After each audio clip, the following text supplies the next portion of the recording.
श्री गणेशाय नमः. पार्वतीपते हर हर महादेव. आज आपण 12 ज्योतिर्लिंगांपैकी नागेश्वर या ज्योतिर्लिंगांविषयी माहिती जाणून घेऊया. फार प्राचीन काळी दारुका नावाची एक राक्षसीण होऊन गेली. पार्वतीचा तिला वर प्राप्त झाला होता, त्यामुळे ती गर्वात वावरत असे. तिचा पती दारुक सुद्धा प्रबळ राक्षस होता. त्याने आपल्या मित्र राक्षसांच्या मदतीने यज्ञकर्म बंद पाडले. ऋषीमुनींनाही तो छळू लागला. दारुकाही तेथील पार्वतीच्या वनाची रखवालदार होती. राक्षस दारुकही तिथेच राहत होता. ऋषींच्या हालामुळे देव व असुर यांचे युद्ध झाले. तेव्हा दारुका राक्षसीने पार्वतीच्या कृपेमुळेच ते वन तिथून हलवले व नदीकाठी नेऊन ठेवले. समुद्रावरून जहाजे येत जात.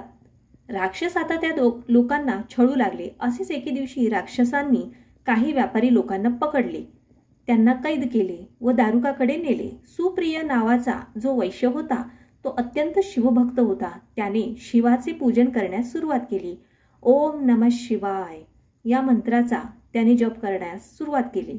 राक्षस आता सुप्रियास मारण्यास धावले. सुप्रिय घाबरला व त्याने शिवाचे ध्यान करण्यास सुरुवात केली. आता राक्षस सुप्रियास मारणार तेवढ्यात शिव तेथील विवरातून प्रगट झाले. लगेच तिथे एक मंदिरही निर्माण झाले व तेथे एक दैदीप्यमान शिवलिंग शोभू लागले. प्रत्यक्ष शिवाने पाशुपतास्त्राने राक्षसांचा संहार केला व म्हणाले, आजपासून या वनात नेहमी ब्राह्मण, वैश्य, क्षत्रिय व शूद्र या चारही वर्णांचे पालन होईल.